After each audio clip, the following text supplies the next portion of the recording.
একটা নতুন সকাল মানেই হলো নতুন দিনের সূচনা, নতুন স্বপ্ন আর নতুন আশার আলো। জীবনের প্রতিটি দিন যেন একটি সাদা কাগজের মতো, যেখানে সকাল আমাদের হাতে তুলে দেয় একটা রং তুলি। সেই তুলির এক ফোঁটা শুভেচ্ছাই পারে সারা দিনকে উজ্জ্বল আর প্রাণবন্ত করে তুলতে। তাই একটি ছোট্ট গুড মর্নিং বার্তাও শুধু শব্দ নয়, বরং তা হয় এক মন খোলা হাসি, ইতিবাচক শক্তি আর সুন্দর দিনের অঙ্গীকার, তাই না?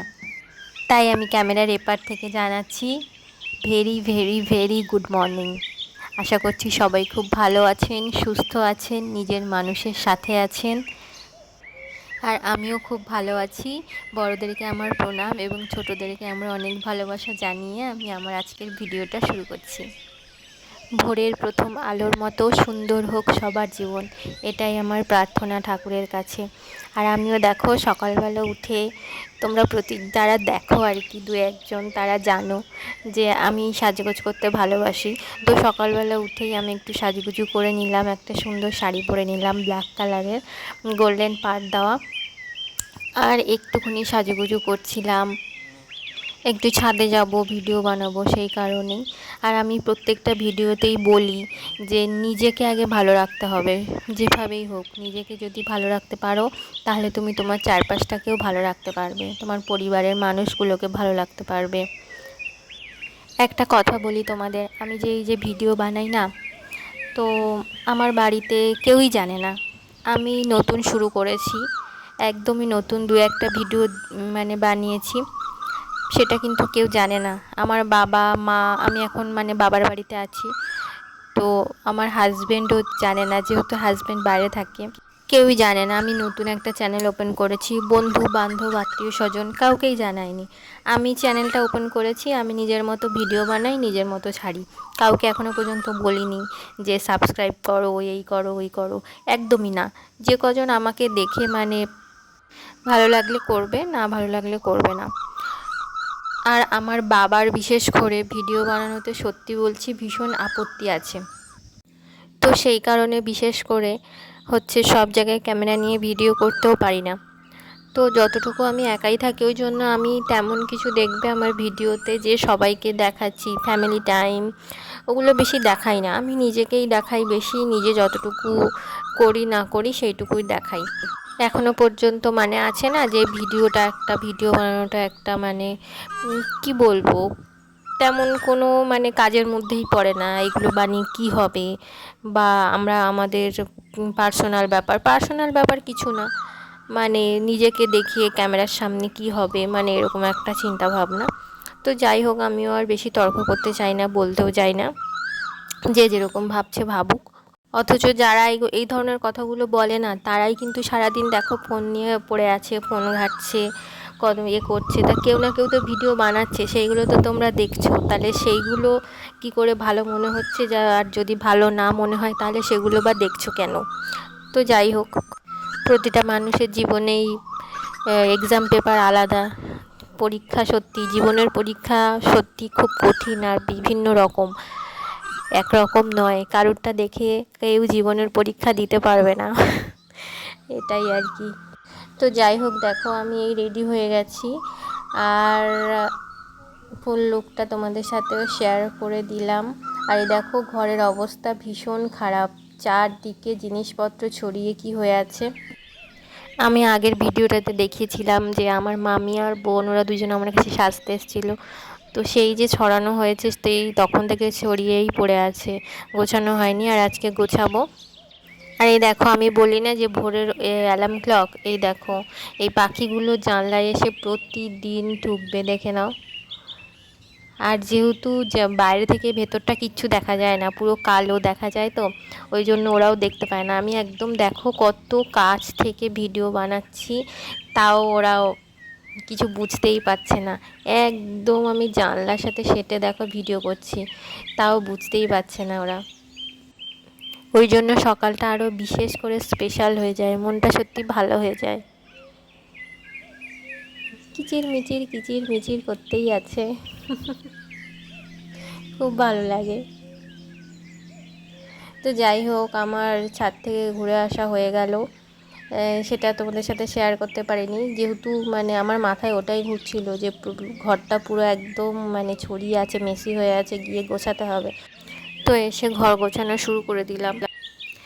তো আমি না ছোট ছোট মোটিভেশনাল গল্প পড়তে ভীষণ পছন্দ করি, আর আমার ভীষণ ভালো লাগে। তো ভাবছি এবার থেকে ওই ধরনের গল্প তোমাদের সাথে একটু একটু করে শেয়ার করব। মোটিভেশনাল গল্প, হয়তো এন্টারটেনমেন্ট কম থাকবে, কিন্তু না মনের শক্তি পাওয়া যাবে। একটা মানে কি বলবো, কঠিন পরিস্থিতিতে নিজেকে ঠিক রাখা, ঘুরে দাঁড়ানো, সিদ্ধান্ত নেওয়া, এগুলো অনেক কিছু না শেখা যায় সেগুলো থেকে। ডেলি লাইফস্টাইল তো টুকটাক শেয়ার করবোই, আর করছিও, কি করছি না করছি সেগুলো শেয়ার করছি। বাট এর সাথে যদি একটু ছোটো ছোটো গল্প বলি না, তোমাদেরও ভালো লাগবে। তো ফেসবুকে না সেরকমই একটা গল্প আজকে পড়ছিলাম, তো ভাবলাম তোমাদের সাথে শেয়ার করব, খুব ইচ্ছে করছে বলতে। আর এখন ঘর গোছাচ্ছি, মানে ভয়েস ওভারটা দিচ্ছি, তো কী আর বলবো, তোমাদের সাথে গল্পটাই বলি। তো এক ব্যক্তি হচ্ছে, তার জীবন ব্যর্থতায় ভরে গেছে, ভীষণ হতাশ হয়ে পড়েছে, জীবন নিয়ে নাজেহাল অবস্থা। তো নিজের সবটুকু দিয়ে চেষ্টা করার পরেও তিনি যখন কোনো কাজে সফল হচ্ছিলেন না, তখন তিনি এক সাধুর শরণাপন্ন হলেন, যে এবার আমি সাধুর কাছে গিয়ে বলি আমার জীবনের পরিস্থিতিতে কী, আমি তো সব দিক থেকে চেষ্টা করছি, কিছুতেই পারছি না। তিনি সাধুকে জিজ্ঞেস করলেন যে আমার জীবনে কেন এত ব্যর্থতায় ভরা, আমি কেন বারবার হোঁচট খাচ্ছি, আমি যাই করছি সেটা খারাপ হয়ে যাচ্ছে, নির্দিষ্ট কোনো লক্ষ্য খুঁজে পাচ্ছি না, জীবনের কোনো মানে খুঁজে পাচ্ছি না, আমি হতাশ হয়ে যাচ্ছি। তখন সাধু তাকে কোনো উত্তর দিল না, তিনি একটি নদীর ধারে নিয়ে গেলেন। সেখানে ছোট বড় অনেক রকম পাথর ছিল। এবার সাধু বলছে কি, এই নদীতে দুই ধরনের পাথর আছে, কিছু পাথর হচ্ছে খুব মসৃণ আর খুব সুন্দর, আর কিছু পাথর খসখসে সাধারণ অমসৃণ। ঠিক আছে, এই দুই ধরনের পাথর নদীতে আছে। তুমি যদি সুন্দর পাথরগুলো পেতে চাও, তবে তোমাকে নদীর গভীর স্রোতের মাঝে যেতে হবে এবং পাথরগুলোকে তুলে আনতে হবে। তো ব্যক্তিটি কী করলো বলুন তো, সাধুর কথা মতো নদীর প্রবল স্রোতে ঝাঁপ দিল। তিনি অনেক চেষ্টা করেও খসখসে সাধারণ কিছু পাথর এনে পাড়ে জমা করলো, মসৃণ পাথর পেল না। তার খুব আফসোস হচ্ছিল যে তিনি একটিও মসৃণ ও সুন্দর পাথর খুঁজে পেলেন না। তখন সাধু তাকে হাসি মুখে বললেন, তুমি যে পাথরগুলো নদীর প্রবল স্রোতের মধ্যে পাচ্ছ না, তার কারণ হলো মসৃণ ও সুন্দর পাথর তৈরি হতে অনেক সময় লাগে। নদীর স্রোত, ঘর্ষণ এবং প্রতিকূলতার মধ্যে দিয়ে যেতে যেতে একদিন এই সাধারণ খসখসে পাথরগুলোই কালক্রমে এমন সুন্দর মসৃণ পাথরে পরিণত হয়। আমাদের জীবনটাও ঠিক সেই নদীর মতো। জীবনে যখন আমরা বারবার প্রতিকূলতা, চ্যালেঞ্জের সম্মুখীন হই, তখন বুঝতে হবে প্রকৃতি আমাদের তৈরি করছে। ব্যর্থতা ও সমস্যাগুলো আমাদের ভেতরের শক্তিকে আরও নিখুঁত করে তৈরি করছে, শক্তিশালী করছে। তাই কোনো পরিস্থিতিতেই হাল ছেড়ে দেওয়া উচিত নয়।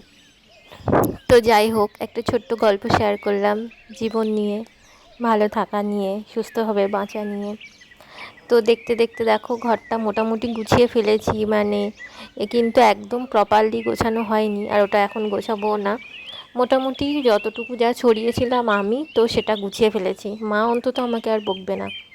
তো যাই হোক, এবার নিজে একটু ফ্রেশ হব, তারপরে দেখি কি খাওয়া দাওয়া করা যায়।